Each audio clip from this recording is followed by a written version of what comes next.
What's going on, guys? Infinite Smarticulls Gaming, and we're back. Video 2 of 2 today. The one that I've been waiting for. Top 10 greatsword designs with a single honorable mention. Of course, greatsword being my weapon of choice since my very first Monster Hunter game.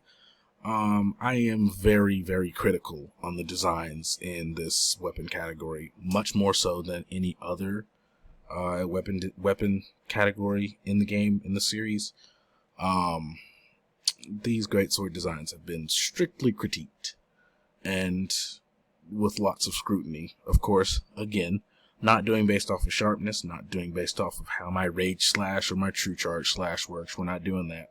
We're doing this strictly based off of weapon designs. Alright, let's get it going. Number 10, the Tigrex Greatsword. I'm glad they put this greatsword in here. This one is very nice, simply because, of course, you can't see it with the way this picture is made, but the Tigrex Greatsword has two blades, two parts to the blade. The only other greatsword that I know that does this is the Gammoth Greatsword, and of course Gammoth sadly is not in Rise. Tigrex's blade definitely does look like it is sharp and has a lot of attack power to it. Of course, that's not what the that's not what we base the top 10 off of. But it is worth noting that those teeth, claws, whatever you want to put on there, are very, very sharp. So, number 9 is the Chrome Quitus. Don't know if I'm saying that right, but I love this one. Absolutely love this one. It's got a very, okay, sure, it might be, hey, that's a basic design. That's not really that special. But the design is nice. To me, it is nice to match the color that goes with it, that kind of off swampy green look that it has. Very, very nice. Of course, this sword is fun to use, fun to swing around. It looks nice when you're swinging it around. Definitely awesome. Number 8, the Daora's Decimater. This one looks sick. And when I think of a greatsword, I'm thinking a giant blade that I can absolutely decimate stuff with. When you've got the word decimate in your name, you're the greatsword for me. I love this one. Absolutely love this one. It's a bit shorter in my opinion than the other greatswords because of how it's made. That's okay. That's okay because it's still a very large blade. Very large weapon. Very cool. The design, of course, you've got the handle, but then you've got the blade that curves and arches upwards, almost separate from the handle itself. I think that is really unique and really cool.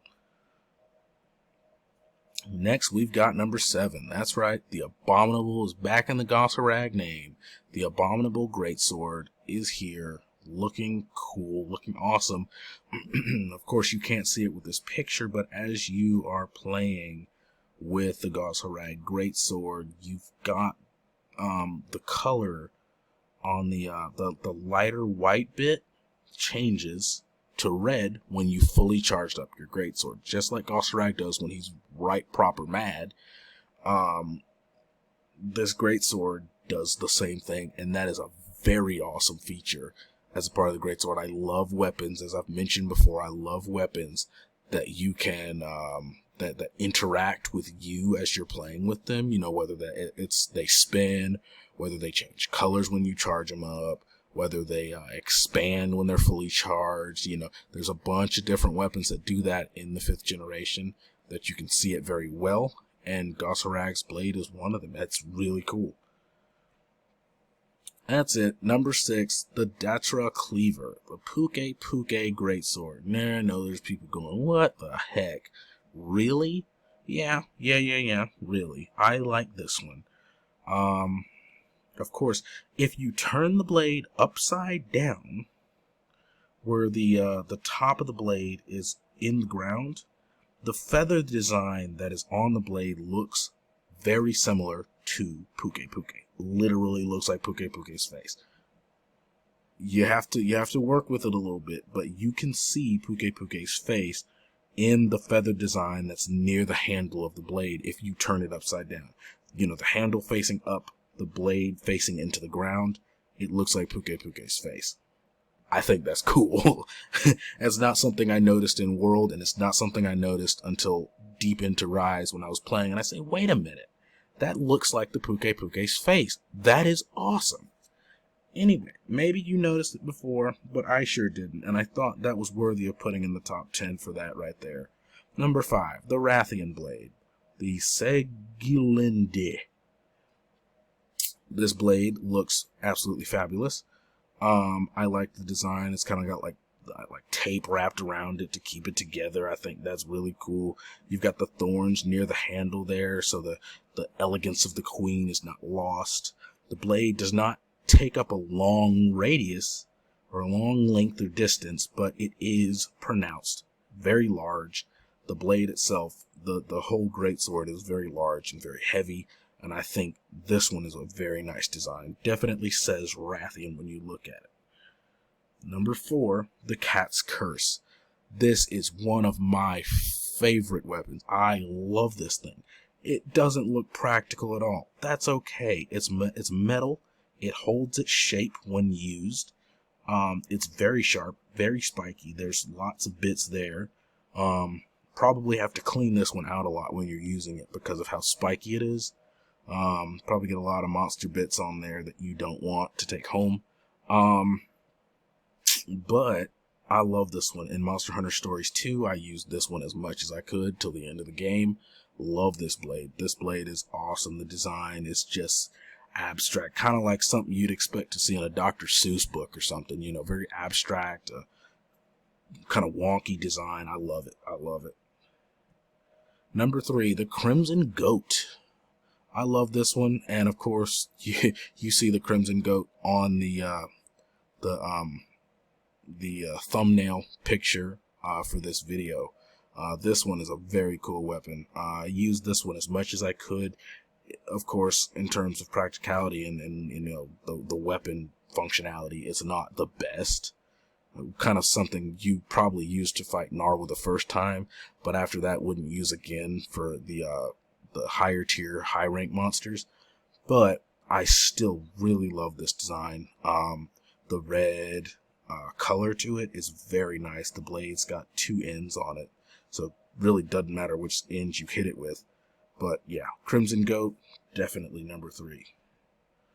Number 2, one of my favorite greatsword designs of all time, the Colossal Axe Blade. It's a giant axe.